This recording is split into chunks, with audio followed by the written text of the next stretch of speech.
কুমড়ো আমাদের রান্নাঘরে সবচেয়ে সাধারণ সবজি, কিন্তু জানেন কি, এই সাধারণ কুমড়ো দিয়ে বানিয়ে ফেলা যায় দারুণ স্বাদের একটা রেসিপি। অনেকেই ভাবেন কুমড়ো দিয়ে কি কোনো জমজমাট রান্না হয়?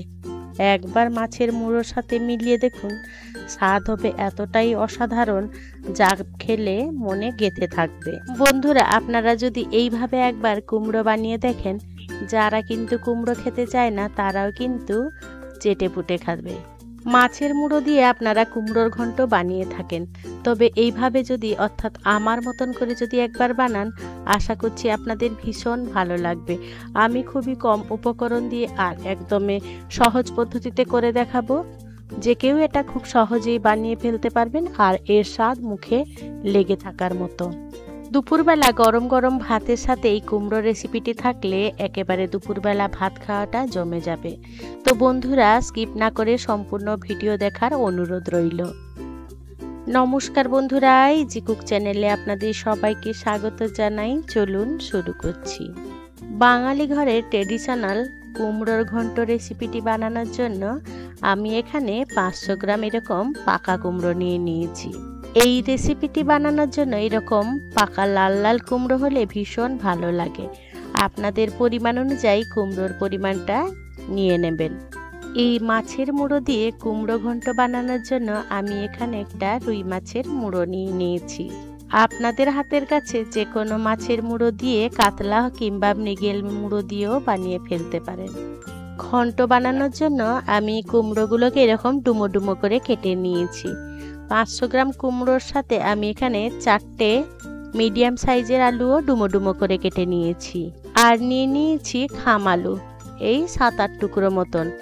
আপনাদের হাতের কাছে যদি খাম আলু না থাকে তাহলে আপনারা কচুও ব্যবহার করতে পারেন, তাতে এই তরকারিটা খেতে ভীষণ ভালো হয়। এই রেসিপিটি বানানোর জন্য কুমড়ো আলু আর খাম আলুর একটু কম্বিনেশন ঠিক করে নিতে হবে, অর্থাৎ পরিমাণটা ঠিকঠাক দিতে হবে, তাহলে খেতে কিন্তু ভীষণই ভালো হয়। এই সবজিগুলোকে সাইডে রেখে দিলাম। এবারে নিয়ে নিয়েছি শুধু মাছের মুড়ো। প্রথমেই আমাদের মাছের মুড়োটা বেশ ভালো করে ধুয়ে পরিষ্কার করে নিয়েছিলাম। তারপরে মাছের মুড়োটায় পরিমাণ মতো নুন, হলুদ গুঁড়ো দিয়ে বেশ ভালো করে হাত দিয়ে আমাদের মেখে নিতে হবে। আমার এই রেসিপিটি যদি কোনো বন্ধু ফেসবুক থেকে দেখে থাকেন তাহলে আমার পেজটিকে লাইক ও ফলো করে দেওয়ার জন্য অনুরোধ করছি। বেশ মাছের মুড়োটা সুন্দর করে নুন হলুদ মাখানো হয়ে গেল। এবারে রান্নার জন্য গ্যাসের কাছে চলে এলাম। গ্যাসে কড়াই বসিয়ে দিলাম। কড়াইটা বেশ গরম হয়ে গেলে তাতে পরিমাণ মতন সর্ষের তেল নিয়ে নিলাম। আমি 3 টেবিল স্পুনের মতন সর্ষের তেল নিয়ে নিয়েছি।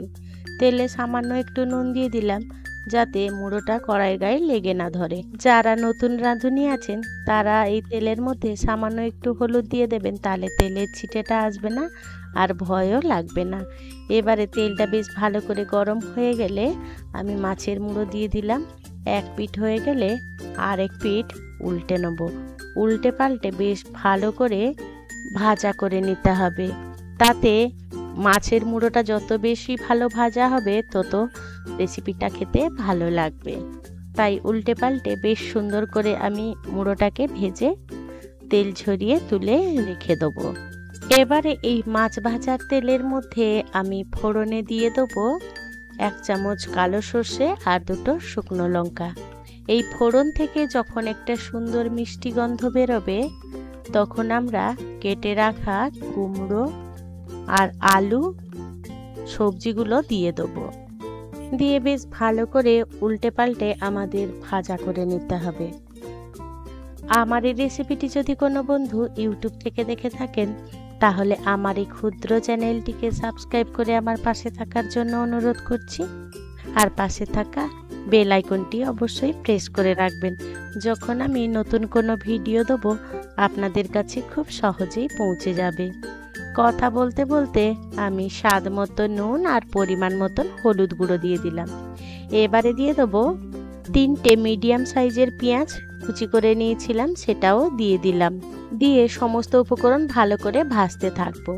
এদিকে আমি নিয়ে নিয়েছি কয়েকটা রসুন আর কাঁচা লঙ্কা। ঝালটা অবশ্য আপনাদের পরিমাণ মতন বাড়িয়ে বা কমিয়ে নেবেন, কাঁচা লঙ্কা রসুন থেতো করে নিয়েছিলাম দিয়ে দিলাম, 1 চামচ আদা বাটা দিয়ে দিলাম, আর দিয়ে দিলাম 1.5 চামচের মতন ধনে গুঁড়ো, 1 চামচ জিরে গুঁড়ো আর তেজপাতা দিয়ে এবারে আবারও সমস্ত উপকরণগুলোকে বেশ ভালো করে আমাদের এই সবজিগুলোর সাথে কষিয়ে নিতে হবে। এইভাবে হাতে যদি সময় কম থাকে তাহলে এইভাবে সবজিগুলো কষিয়ে নেবেন, তাতে আমাদের সবজিও ভালো করে ভাজাও সেদ্ধ হতে থাকবে আর মশলাগুলো বেশ সুন্দরভাবে কষানো হতে থাকবে।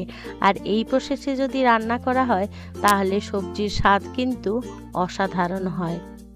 যখন আমাদের হাতে সময় থাকে না তখন যদি এই প্রসেস অনুযায়ী রান্না করা হয় তাহলে সাথে সাথে আমাদের গ্যাসের খরচ, সময় সাশ্রয় আর সবজিটা যেটা বানাচ্ছি সেটাও কিন্তু ভীষণভাবে ভালো হয়। এইভাবে সমস্ত সবজিগুলোকে কষিয়ে নিয়েছিলাম মিনিট 10 মতন। তারপরে দিয়ে দিলাম ভেজে রাখা মাছের মুড়ো। মাছের মুড়োটা দিয়ে বেশ ভালো করে খুন্তি দিয়ে ভেঙে নেব। মাছের মুড়োটাকেও এই কুমড়ো আলু আর খাম আলুর সাথে বেশ ভালো করে কষিয়ে নেব। যে কোনো রান্না যদি আমরা এইভাবে রান্না করি, অর্থাৎ কষিয়ে কষিয়ে রান্না করি, তাহলে রান্নার স্বাদটা কিন্তু দুর্দান্ত হয়। এবারে দেখুন মাছের মুড়োটা বেশ ভালো করে ভাঙা হয়ে গেছে আর আমি খুব ভালোভাবে কষিয়ে নিচ্ছি। এবারে বন্ধুরা বলে ফেলুন তো আপনাদের এই রকম কুমড়োর ঘন্ট কার কার পছন্দ, আর আপনারা কীরকমভাবে কুমড়ো ঘন্ট বানান। আর আমার প্রসেসে যদি না বানিয়ে থাকেন অবশ্যই একবার ট্রাই করবেন, দেখবেন এইভাবে ভীষণই ভালো হয় খেতে। মাছের মুড়ো দিয়ে এই কুমড়ো বেশ ভালো করে আবারও কষিয়ে নিয়েছিলাম মিনিট 5-7। দেখুন কতটা সুন্দর হয়েছে আর মুড়োটাও সমস্ত উপকরণের সাথে বেশ ভালোভাবে মিশে গেছে। এবারে অল্প একটু গরম জল দিয়ে দিলাম, দিয়ে বেশ ভালো করে নাড়াচাড়া করে মিশিয়ে নেব। এই তরকারিটা বেশি ঝোল ঝোল ভালো লাগবে না, আমি 1 কাপের মতন জল দিয়েছি। এই জলের মধ্যেই সমস্ত সবজি বেশ ভালো করে সেদ্ধ হয়ে যাবে। এবারে দিয়ে দেবো 1 চামচ মতন 5 ফোড়ন। এই তরকারিতে অর্থাৎ এই ঘন্টতে যদি এরকম কাঁচা 5 ফোড়ন দেন, কাঁচা 5 ফোড়নের ফ্লেভারটা কিন্তু ভীষণই ভালো হয়। তাই এই রেসিপিটি বানানোর সময় একবার এই কাঁচা 5 ফোড়ন দিয়ে দেখবেন। 5 ফোড়নটা বেশ ভালো করে মিশিয়ে নিয়েছিলাম। এবারে ঢাকা চাপা দিয়ে সবজিগুলো সেদ্ধ হওয়া পর্যন্ত রান্না করে নিয়েছিলাম। দেখুন কতটা সুন্দর হয়েছে আর উপরে তেলটা বেশ সুন্দরভাবে ছেড়েও এসেছে। এবারে ঢাকা খুলে আমাদের আবারও একটু রান্না করে নিতে হবে, অর্থাৎ আলুগুলোকে একটু ঘেঁটে দিতে হবে আর কুমড়ো কয়েকটাও ঘেঁটে দিতে হবে। কিন্তু এমনভাবে সেদ্ধ করবেন যাতে দেখুন কুমড়োগুলো এরকম গোটা গোটা থাকবে কিন্তু গলে যাবে না, সেইভাবেই সেদ্ধটা করে নেবেন। দেখুন কতটা সুন্দর হয়েছে। এবারে তরকারি ব্যালেন্সের জন্য চিনি দিয়ে দিলাম, আর কুমড়োর ঘন্ট একটু মিষ্টি মিষ্টি হলে ভালো হয়। আমি এখানে 2 টেবিল স্পুনের মতন চিনি দিলাম। আপনারা যদি পছন্দ না করেন তাহলে চিনিটা অবশ্যই স্কিপ করতে পারেন, তবে একটু চিনি দিলে ভালোই লাগে বেশ। চিনি দিয়ে আবারও আমি বেশ ভালো করে একটু রান্না করে নিয়েছিলাম, অর্থাৎ দেখুন ঠিক এইভাবেই যখন হয়ে আসবে আমি এবারে গরম মশলা গুঁড়ো দিয়ে দিলাম 1 চামচের মতন, দিয়ে বেশ ভালো করে নাড়াচাড়া করে মিশিয়ে নেব। আর দিয়ে দিলাম 2টো কাঁচা লঙ্কা। এবারে ঢাকা চাপা দিয়ে স্ট্যান্ডিং টাইমের মতন রেখে দিয়েছিলাম। দেখুন কতটা সুন্দর হয়েছে দেখতে। এইভাবে গরম গরম ভাতের সাথে এইরকম মাছের মুড়ো দিয়ে মুড়ি ঘন্ট বা কুমড়ো ঘন্ট আপনারা পরিবেশন করুন।